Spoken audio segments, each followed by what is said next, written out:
அப்படிப்பட்ட என்னை தான் அவர் மாற்றினார். எதுக்காக தெரியுமா சொல்கிறேன்?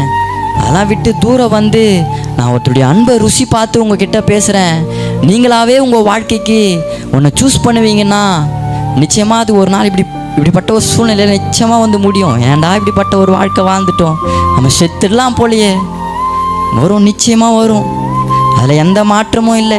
ஒன்றுமே இல்லாததான் உங்கள் வாழ்க்கை. நீங்கள் அழணும், நீங்கள் சாகணுன்றதுக்காகவே பிசாசு எதையாச்சும் ஒன்று எடுத்துன்னு வந்து காட்டுவான். ஒரு நாளும் நம்ம அதிகமாக நேசிக்கிறவங்க ஒரு சூழ்நிலை வரும்போது அவங்க விட்டு போகும்போது நம்மளை என்ன தெரியுமா பண்ணுவாங்க? நான் நிறைய லவ் பண்ணிக்கிறேன், அந்த பொண்ணு ஆர்வம் லவ் பண்ணால் நான் சைட்லலாம் நிறைய வண்டி ஓடுன்னு இருந்தது. நம்ம நல்லா பேசின்னு இருக்கும்போது நம்ம அவங்க விட்டு தூரம் வரும்போது நம்ம சொல்லக்கூடிய ஒரு காரணம் என்ன தெரியுமா? நம்ம மேலே அவங்க அன்பாகவே இருந்தாலும் அவங்கள ஏதாச்சும் ப்ளைம் பண்ணுறதா பார்ப்போம். ஏதாச்சும் பழி சொல்லணும், நீ இதை பண்ணலை அதனால் எனக்கு பிடிக்கல. ஒரு காலம் வரும்போது நம்மளை இப்படி தான், நம்ம நல்லாவே பேசினாலும் நம்ம நல்லாவே பழகிருந்தாலும் நம்மளை விட்டு தூரம் போகும்போது நம்மளை ப்ளைம் பண்ணிட்டு தான் போவாங்க. அனுபவப்பட்டவங்க நிச்சயமாக இருப்பீங்க. இதெல்லாம் அனுபவப்படாத ஆள் யாரும் இருக்க முடியாது. நம்மளை விட்டு ஒரு அன்பு தூரம் போகுது அப்படின்னும் போது சும்மா போக மாட்டாங்க, ஏதாச்சும் பழி சொல்லிட்டு தான் போவாங்க. என்னுடைய வாலிப பிரயாசத்தில் யாரை நம்பியும் போய் விழுந்துடக்கூடாது. பிசாசு இப்படி தான் வைப்பான் கண்ணி. ரட்சிக்கப்பட்டவனுக்கு அனுதினமும் கண்ணி. இந்த கண்ணியை தாண்டி தான் போகணும். ஏதோ ஒரு நாள் ஏதோ பார்த்துட்டு இந்த கண்ணியை வச்சுட்டு போகிறது அப்படிலாம் பண்ண மாட்டான். ஒவ்வொரு நாளும் வைப்பான் கண்ணியை. இந்த கண்ணியை தாண்டி தான் போகணும். நான் இந்த அளவு பேசியிருக்க மாட்டேன். நிச்சயமாகவே அக்காவுக்கு நான் எதை சொல்லி அவங்கள நன்றி சொல்கிறதுன்னு தெரியல. உண்மையாகவே அவங்க அதெல்லாம் பண்ணி காட்டும் போது நான் பின்னாடி உட்காந்து அழுதுன்னு இருந்தேன். என்னால் அதை தாங்கவே முடியல. நான் இந்த அளவு பேச காரணம் ஒரு வேளை அதை அவங்க பண்ணி காட்டலாம். நிச்சயமாக நான் இதை பேசியிருக்க மாட்டேன்றதை விட என்னை கொண்டு ஆவியானவர் இதை பேசியிருக்க மாட்டாருன்றது தான் உண்மை. அந்த இடத்துல தான் என்னை ஒப்பு கொடுத்தேன். ஆண்டவரே, எதை பேசணுன்னு நீங்கள் சித்தமாக இருக்கிறீங்களோ அதை பேசுங்கப்பா. நானாகவே ஒன்று கொண்டு வந்து எனக்கு வசனம் தெரியுன்றதுக்காக நானாவா ஒன்று கொண்டு வந்து நான் பேசிடக்கூடாது. இவங்கக்கிட்ட நீங்கள் எதை பேசுனா இவங்க மனசில் ஒரு மாற்றம் உண்டாகுமோ நீங்கள் அதை பேசுங்கப்பா. இதுக்கு மேலே நாங்கள் உதாரணம் வேணும். ஒரு குச்சி இருந்தவன், கஞ்சா வச்சிருந்தவன் ஜெயிலில் இருக்கும் போதெல்லாம் என்ன எங்கள் ஊர் ஆளுங்கெல்லாம் சொல்லுவாங்களாம். எங்கள் அப்பா என்னை ஜெயிலில் பார்த்துட்டு வந்து சொல்லுவார், உன்னை வெளியே எடுக்கணுமா வேணாம் வாடா அப்படின்னு கேட்கும்போது, பா நான்ப்பா இப்படி கேட்குறேன், இந்த ஒரு தடவை மட்டும் எடுத்து விட்டுருப்பா அப்படின்னு சொல்லும்போது எங்கள் அப்பா சொல்லுவார், ஊர் ஆளுங்களாம் என்ன சொல்கிறாங்கன்னா, அந்த பையனை நீ வெளியே எடுத்தா அவன் ஒழுங்காவா இருக்க பாறான், நீயும் காலத்துக்கு ஜெயிலில் இருந்து அவனை வெளியே எடுக்கிற, அவன் திருப்பியும் வரான், திருப்பியும் பசங்க கூட சேர்றான், திருப்பியும் குடிக்கிறான், திருப்பியும் கஞ்சா அடிக்கிறான், திருப்பியும் சண்டை போடுறான், திருப்பியும் ஜெயிலுக்கு போகிறான், திருப்பியும் எடுக்கிற, திருப்பியும் வந்து அவன் அதை தான் பண்ணுறான். எதுக்காக அவனை வெளியே எடுக்கணும்? அவனுக்கு ஒரு தங்கச்சி இருக்குல்ல, அந்த பொண்ணை கல்யாணம் கொடுத்துக்காக எதனா பண்ணலாம்ல. ஏன் அவனையே பார்க்குறீங்கன்னு சொல்லிட்டு எங்கள் அப்பா இதெல்லாம் சொல்லிட்டு அழுவார். வெளியே வருவேன், திருப்பி அதையே தான் பண்ணுவேன். யாரும் என்னை மாற்றலை, என்னை ஒருத்தர் மாற்றினார். அவரை தான் உங்கள் மத்தியில் நான் அறிமுகப்படுத்துகிறேன். அந்த கிறிஸ்துவை தான் உங்கள் மத்தியில் நான் அறிமுகப்படுத்துகிறேன். நிச்சயமாக அவர்கிட்ட வரும்போது நம்மளுக்கு தேவையானது அவரு கொடுப்பாருங்க. அவரு கொடுத்தாருன்னா அது ஆச்சரியமாக இருக்கும், அது அதிசயமாக இருக்கும். நானாகவே போகிறது நிச்சயமாக அது என்னுடைய வாழ்க்கையில் அது சந்தோஷத்தை தராது. நான் சந்தோஷமாக இருக்கவும் மாட்டேன். தேவையில்லாதெல்லாம் இனிமே நானாகவே இதுதான் எனக்கு நானாக பார்க்க மாட்டேன்ப்பா. நான் உங்களை பார்க்குறேன். எனக்கு தேவையானது அது உங்கள் கிட்டேருந்து வரும்பா. காலையில் மேலே எங்கள் அம்மா கஞ்சா கவரில் வச்சுன்னு ஓன்னு அழுவோம்.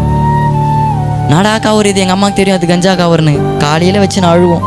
பொய் சாட்சிக்காரன் ஆக்கினிக்கு தப்பான்.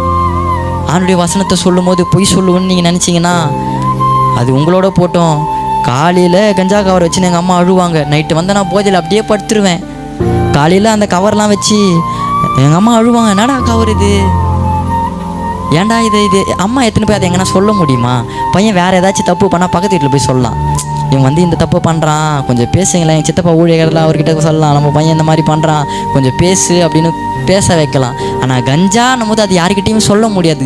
எங்கள் அம்மா போயிட்டு யாருக்கிட்டனா சொல்லி அவங்க என்னை பிடிச்சி குத்துட்டா எங்கள் அம்மாவுக்கு அந்த பையன் யாருக்கிட்டையுமே சொல்லாமல் அந்த கஞ்சா கவரை வச்சுன்னு அழுவாங்க. விட்டுருப்பா, இதெல்லாம் வேணாப்பா, நமக்கு யாருப்பா இருக்கா, இதெல்லாம் வேணாம். எத்தனை முறை தெரியுமா சொல்லி அழுதுருக்குறாங்க. என்னால் அதை விட முடியாது. அப்படிப்பட்ட பையன் இன்னைக்கு கிறிஸ்துவ பிரசங்கிக்கிறேன்னா இதுக்கு மேலே என்னுடைய சாட்சியை சொல்ல என்னால் முடியல. இதுக்கப்புறம் எதை சொல்கிறதுன்னு எனக்கு தெரியல. எதை பேசணுமோ அதை பேசிட்டாரு. எங்கள் அப்பாலாம் சொல்கிறேனே, காலையில் சொன்னல, அதை எங்கள் அப்பாலாம் லுங்கி கட்டிக்கின்னு உள்ளே எதுவுமே போடாமல் ஷர்ட்டு போடாமல் நான் ஒரு சண்டைக்கு கத்தி எடுக்கணும்னு வந்துட்டு போகும்போது என்னை வந்து பிடிக்கும் போது சிலுப்பும் போது லுங்கியை வந்து விழுந்து ஒன்றுமே இல்லாமல் நின்றுந்தாராம். எங்கள் அம்மா தான் லுங்கி எடுத்து கட்டி விட்டாங்களாம். என் பையன் நான் இவனை விட்டுருவேன், நான் விட்டா இவன் யாராச்சும் போய் வெட்டிட்டானா திருப்பியும் ஜெயிலுக்கு போய் கஷ்டப்படுவான்ல, அவன் கஷ்டப்படுறதை என்னால் பார்க்க முடியாது. என்னை எல்லாரும் பார்த்தா பார்க்கட்டும், ஆனால் என் பையன் எங்கேயும் போகக்கூடாது. எங்கள் அம்மா பேர் ராணி. நீ லுங்கி எடுத்து கட்டுன்னு சொல்லும்போது எங்கள் அம்மா அந்த லுங்கியை எடுத்து கட்டியிருக்கிறாங்க. ஒரு 5 நிமிஷம் அதிகமான கூட பரவாயில்ல, ஒரு 2 சாட்சி மட்டும் அப்படியே சொல்லிடுறேன். அப்படியே உட்காந்து பொறுமையுடன் கேட்குமாறு உங்களை அன்புடன் கேட்டுக்கொள்கிறேன். எங்கள் அம்மா இது எப்போ இதை சொன்னாங்கன்னா, நான் ரட்சிக்கப்பட்டதுக்கு அப்புறமா தான் இது சொன்னாங்களே. இந்த மாதிரி ஒரு நாள் நீ இந்த மாதிரி வரும்போது கத்தி எடுத்துட்டு ஓடும்போது அப்பா உன்னை பிடிச்சாடுறா, அப்பா பிடிக்கும் போது நீ என்ன பண்ணனா உடம்பு சிலிப்பும் போது லுங்கி வந்து விழுந்துச்சுரா, எல்லாருமே பார்த்து சிரிச்சாங்கடா. ரொம்ப பாவிங்க நான். ஏன் தெரியுமா, அவரு கஷ்டம்.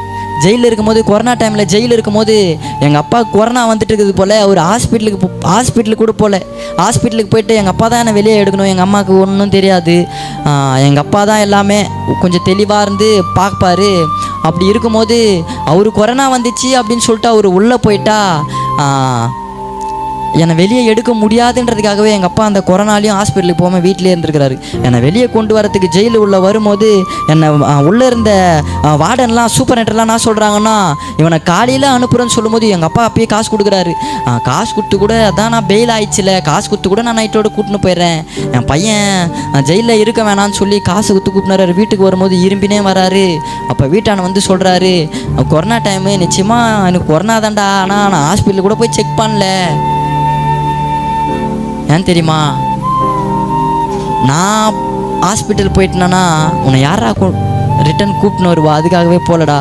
இப்படிலாம் சொல்லியும் நான் என்னை மாற்றிக்கலை.